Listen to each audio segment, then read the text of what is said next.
It always bugged me that there was no soccer manga that was epic. For basketball, you have the more realistic Slam Dunk and Ahiru no Sora, and the more fantastical Kuroko. Volleyball has Haikyuu, boxing has Joe and Ippo, tennis has Prince of Tennis, American football has Eyeshield 21, but soccer didn't have one. The closest thing were Captain Tsubasa and Inazuma 11. The writing in Tsubasa was outdated, and both of them had enough fantasy elements to give Kuroko a run for its money, but the state of soccer manga might be changing soon. There are two modern soccer manga that are actually good. I'll start with the one that is thankfully receiving an anime, Sayonara Watashi no Kramer, or Farewell My Dear Kramer. Kramer is about high school girls who want to revive the hype and excitement of women's soccer.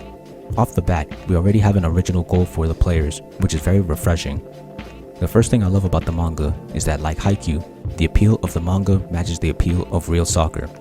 What I mean is that the scenes and plays that would get you excited and entertained in the manga are scenes and plays that a person who watches real soccer would get hyped seeing. Sadly, that can't be said for a lot of sports manga. Kramer actually replicates plays from real soccer matches, which is so goddamn cool to me. Like Haikyuu, characters have their unique skill sets that reflect a part of the sport. Another thing I love is the character development. Like Haikyuu, the rival teams have established goals and backstories that make them fleshed out. I personally think the main team hasn't gotten enough development. I feel like I know the antagonist more than I know the protagonist. For weaknesses, I think it doesn't teach the sport enough like Haikyuu or Ahiru. I also think more aspects of the sport could be explored, but it's still a new manga, so it has time.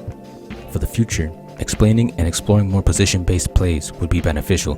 The manga already develops a group of key characters for each opposing team, which is great. It should keep doing that. I would also like to see main characters learn new individual techniques. And finally, giving each player on the main team at least one moment in the spotlight would bring it closer to Haikyuu's level. The second soccer manga is Aoashi. This story has the protagonist joining a high-level soccer club in hopes of getting up the ranks and eventually being able to play for the team on a professional level. Like Kramer, the appeal of the manga matches the appeal of the sport. A lot of characters have development, backstories, and complex relationships with one another. Sometimes development even happens on the field, like Kramer and Haikyuu. Another good point is that the manga teaches the sport. The plays and the techniques that the teams and characters use are actually used in professional soccer. The story has some really cool set pieces that are similar to Haikyuu's approach, and that is, the likelihood of these plays happening in real life is low, but if all the stars aligned, it would be physically possible, which is really cool. I'd say the first weakness is that it's too focused on the protagonist. He's the only one learning new techniques, and he's the only one with a superhuman level of vision. Another flaw that holds it back is how slow the story is. I got in over 100 chapters, and barely any matches had been played. The story was too focused on training and moving up to the A team. Additionally, I can only remember one rival team because the story is so focused on the main club.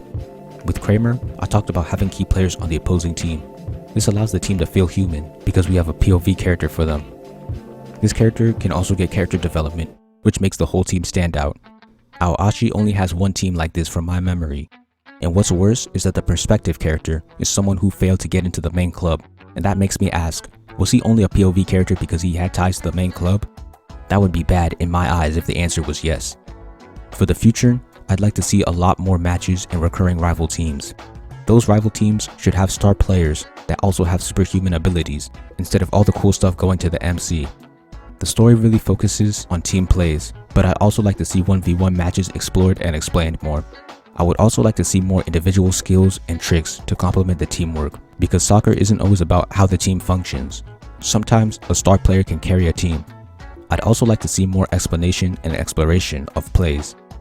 As you can see, these manga are great and have potential to become even greater. I hope Aoashi gets an anime, but I'm worried about the slow pacing. I'm not sure if there'd be a comfortable and satisfying spot to end a season if it's only 2 cores or 24 episodes. Even less episodes would be more problematic. But if you like sports manga, you should definitely check these 2 out. Thank you for watching. Please like, comment, share, subscribe, and check out my manga. All important links will be in the description.